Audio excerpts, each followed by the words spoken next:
Alright, let's dive into this story because it's not just about a music festival, it's about passion, family, and the kind of grit that makes you root for the underdog.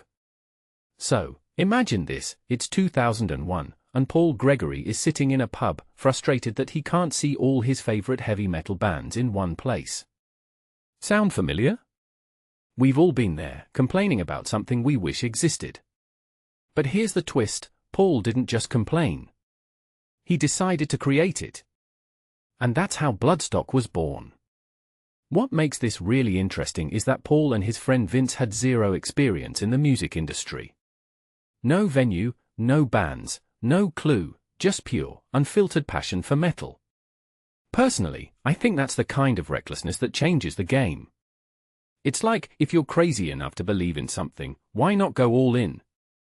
Now, fast forward to today, and Bloodstock is celebrating its 25th anniversary with 20,000 fans. But here's where it gets fascinating, this isn't some corporate-backed mega festival. It's still run by Paul's family, his daughter Rachel, her siblings, and the rest of the crew. What many people don't realize is how rare this is. In an industry dominated by big money and bigger egos, Bloodstock has stayed fiercely independent. Rachel even said they've turned down corporate offers because, in her words, we're not in it for the profit. And that's the thing, this festival isn't just a business, it's a labor of love. If you take a step back and think about it, that's what makes it special. It's like the anti-corporate anthem of the festival world. But let's talk about the early days because, honestly, they sound like a disaster. The first festival lost money, the second lost more, and by the third year, they were remortgaging their houses to keep it alive. Rachel described it as an emotional rollercoaster, and I can't even imagine the stress.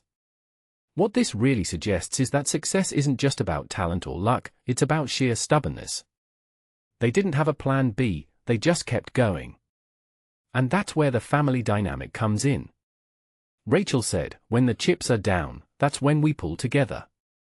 It's like the ultimate team-building exercise, but with higher stakes and way more headbanging. One detail I find fascinating is how they booked their first headliner. Paul, being an artist, called in a favor from Biff Byford of Saxon, a band he designed album covers for. That's the power of networking, right? But it's also a reminder that relationships matter. In an industry where trust is everything, Bloodstock built its reputation one connection at a time. And that's how they went from 700 fans in a Derby assembly room to selling out Catton Park. It wasn't just about the music, it was about the community they were building. Now, let's talk about the move to an outdoor venue in 2005 because, in my opinion, that was their make or break moment. Rachel said it nearly broke the festival, and I believe it. Going outdoor meant bigger risks, bigger costs, and no safety net. But here's the thing, they didn't just survive, they thrived. By 2014, they were finally in the black, and that's when the real magic happened. They reinvested, curated better lineups, and started attracting bands like Alice Cooper and Megadeth. What this really suggests is that sometimes you have to bet on yourself, even when the odds are stacked against you. But what I love most about this story is the humility. Rachel still talks about having imposter syndrome, like she can't believe they pulled this off. And that's relatable, right? We all have moments where we question if we deserve our success. But here's the thing, they did it. They built something from nothing, and they did it their way. If you ask me, that's the ultimate rock star move. So, as Bloodstock celebrates 25 years, I'm left thinking, what's your version of this? What's the thing you're so passionate about that you'd remortgage your house for it? Because if there's one lesson here, it's that passion, combined with a little bit of crazy, can change everything. So, here's to the Gregory family and Bloodstock. Long live the metal, and long live the dreamers.